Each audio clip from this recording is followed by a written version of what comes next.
30 साल पहले कतर एक बंजर रेगिस्तान था, जहां बेदुइन कबीले रेत पर घूमते थे।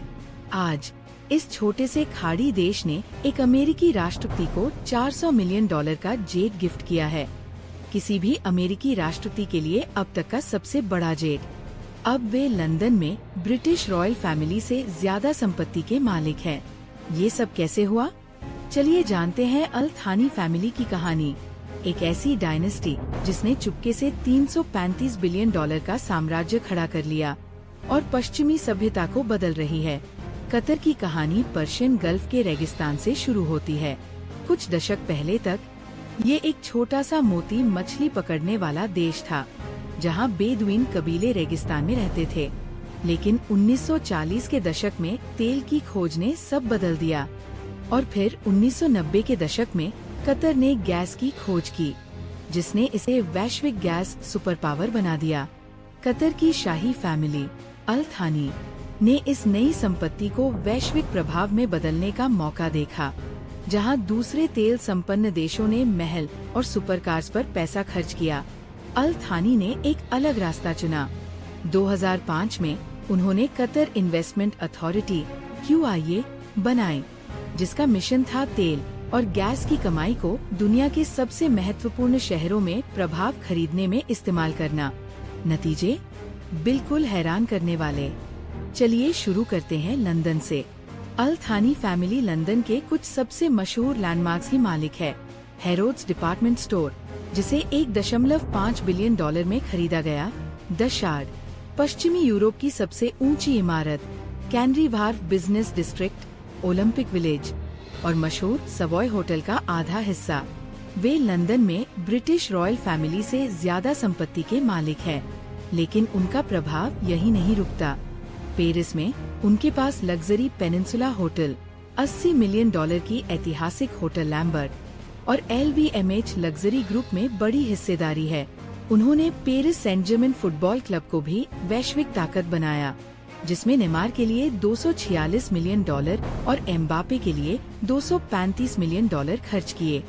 खेल उनके सॉफ्ट पावर का एक जरिया बन गया, लेकिन वे यही नहीं रुके।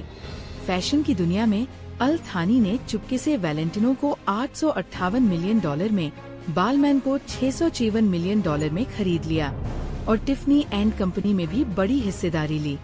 ये सब उन्होंने एक ही पीढ़ी में कर दिखाया। उनके खरीदारी का स्केल दिमाग को हिला देने वाला है। अल थानी फैमिली की कार कलेक्शन में कई बुगाटी वेरॉन हैं, जिनकी कीमत $2 मिलियन से ज्यादा है। 2 बेहद रेयर लैम्बोर्गिनी वेनेनो, जिनकी कीमत $4 मिलियन प्रति कार है, और ला फेरारी अपेटा, जिनकी कीमत $5 मिलियन प्रति कार है। लेकिन कारें उनके लिए सिर्फ खिलौने हैं। उनकी असली ताकत उनके स्ट्रैटेजिक इन्वेस्टमेंट से आती है। उन्होंने दुनिया भर में म्यूजियम्स को स्पॉन्सर करके, फिल्म इंडस्ट्री में इन्वेस्ट करके और बड़े न्यूज आउटलेट्स को खरीदकर बहुत बड़ा सॉफ्ट पावर हासिल किया है। ये ऐसा प्रभाव है जो कोई सेना नहीं दे सकती। न्यूयॉर्क में उनके पास बिलियनियर रो पर $65 मिलियन का पेंट हाउस, लग्जरी होटल्स और मैनहट्टन में हाई राइज बिल्डिंग्स है। जब क्वीन एलिजाबेथ ने लंदन में उनके एक मैंशन का दौरा किया, तो उन्होंने कथित तौर पर कहा, ये जगह बकिंगम पैलेस को फीका लगती है। और इसमें कोई आश्चर्य नहीं। उनके कलेक्शन में $250 मिलियन की कार्ड प्लेट्स पेंटिंग, जो सेजान की है, और $71 मिलियन का पिंक स्टार डायमंड शामिल है। लेकिन अल थानी फैमिली को अलग बनाता है उनका खर्च नहीं, बल्कि उनकी स्ट्रैटेजिक सोच। उन्होंने सिस्टमैटिकली एनर्जी कंपनियां, टेक स्टार्टअप्स और न्यूज आउटलेट्स खरीदे, जिससे पश्चिमी देशों पर उनका प्रभाव बढ़ा। उन्होंने वैश्विक राजनीति को प्रभावित किया, 2022 वर्ल्ड कप की मेजबानी करके, विवादों के बावजूद, अंतर्राष्ट्रीय संघर्षों में मध्यस्थता करके और अपने छोटे आकार से कहीं ज्यादा डिप्लोमेटिक प्रभाव हासिल करके। और फिर उनका डोनाल्ड ट्रंप को गिफ्ट, $400 मिलियन का जेट, जो किसी भी अमेरिकी राष्ट्रपति के लिए अब तक का सबसे बड़ा जेट है। ये गिफ्ट उनके बढ़ते प्रभाव का प्रतीक है, एक रिमाइंडर कि अल थानी लंबा खेल खेल रहे हैं। सिर्फ 30 सालों में अल थानी फैमिली रेगिस्तानी कबीलों से $335 बिलियन की संपत्ति तक पहुंच गई, वैश्विक राजनीति पर प्रभाव डाला और सत्ता के केंद्र में अपनी जगह बनाई, वो भी तब जब हम में से ज्यादातर लोग ध्यान ही नहीं दे रहे थे।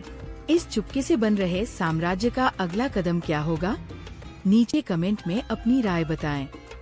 अगर आपको ये वीडियो पसंद आया तो लाइक करें, सब्सक्राइब करें और नोटिफिकेशन बेल दबाएं।